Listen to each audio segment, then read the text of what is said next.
Visioner for mig, det er ikke bare drømme om noget vildt fantastisk og uvirkeligt ude i fremtiden.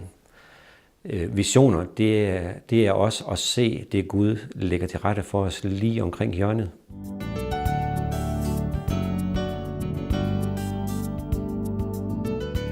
Vores menighed er jo en menighed, som måske er atypisk i forhold til mange andre menigheder.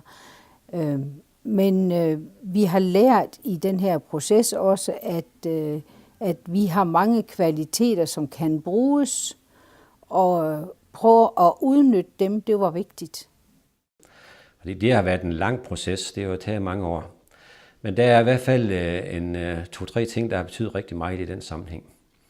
Den første, som jeg har lyst til at lægge vægt på, det er bønsfællesskab. Fra lige hvor vi besluttede, at vi tog den her, at vi skulle bygge det her center, så startede vi bønsfællesskab ude ved vores center.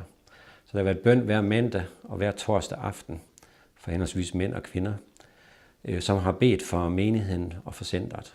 Det er jo en vigtig ting, så det er båret frem i bøn også. Det er også været med til at holde visionen i live, kan man sige.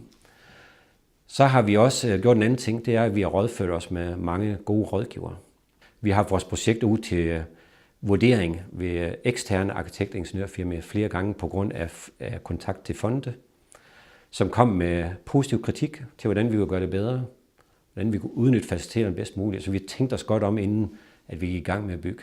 Så vores projekt er blevet langt bedre, end det var fra starten. Så vi er lykkelige over, at vi har brugt de år på det, inden vi gik i gang med byggeriet.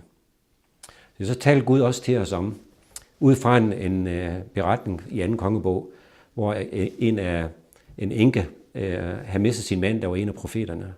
Så går enken til Elisa, profeten Elisa, og siger, hvad skal jeg gøre? Min mand er død, og mine sønner vil blive taget som slaver, fordi åkalden de forlanger en masse penge af mig. Og så siger Elisa til hende, hvad har du i huset? Hvad har du derhjemme? Og så siger hun, kun en lille smule olie og en krukke. Og så siger han, gå hjem i dit hus, gå ud til alle dine naboer og samle alle de krukker, du kan. Og så bring dine sønner ind i huset, og så begynder at hælde olien op i krukkerne. Og hun tror på det ord, hun får. Den vision, kan man sige. Det var jo et mirakel, der skulle ske i hendes liv. Men hun handlede på ordet. Og hun begyndte at hælde olien op. Og den ene krukke efter den anden blev fyldt. Og til sidst så siger hun til sønnerne, giv mig endnu en krukke. Så siger vi har ikke flere. Så det skete et mirakel, og det ændrede hele hendes liv. Og på samme måde så talte Gud til os igennem den beretning. Hvad har jeg givet jer af ressourcer allerede? Hvad har I i huset? Det gjorde, at vi tænkte, at vi skal lave en snak med alle mennesker i menigheden, både medlemmer og venner. Og vi delte 3 ting med dem. For det første så delte vi visionen, fordi vi sagde, at det er vigtigt, at vi deler visionen, sådan at alle er med i visionen og griber visionen. Og bruge god tid på det. Hvad drømmer vi om? Og spurgte, hvad drømmer I om? Og har I lyst til at være med i den vision? Så spurgte vi om det næste, har du nogle ressourcer, Gud har givet dig? Nogle evner og gaver? Noget du kan, måske praktisk arbejde. Så vi havde et talentskema, hvor vi spurgte folk om de ville investere noget tid. Give nogle timer til byggeriet. Og folk de tegnede sig og forpligtede sig til at give et antal timer til byggeriet over en periode på 2,5 år frem i tiden. På den måde så samlede vi over 6-7.000 timer ind af gratis arbejdskraft. Det har gjort, at vi sparer omkring 6-7 millioner i projektets byggesum på grund af frivillig arbejde. Det er et vidnesbyrd i sig selv, at så mange har været med til at bygge det her center. Det har også gjort et enormt ejerskab, at mange har været med til at gøre noget. Nogle mere end andre selvfølgelig, og nogle kan også mere end andre.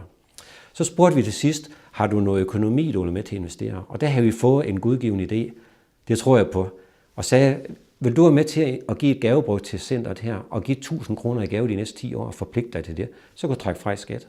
Spare en del af det, og vi regnede ud, at det koster 60 kroner om måneden at tegne et gavebrev. Så spurgte vi folk, vil du være med til at investere et gavebrev?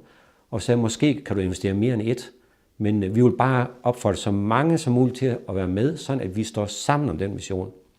85 mennesker tegner gavebrev og har sammenlagt givet over 4,2 millioner til det her projekt. Det er over 50.000 i gennemsnit per næse. Det er helt fantastisk. Så det er nogle af de ting, der har været med til også at gøre visionen til virkelighed.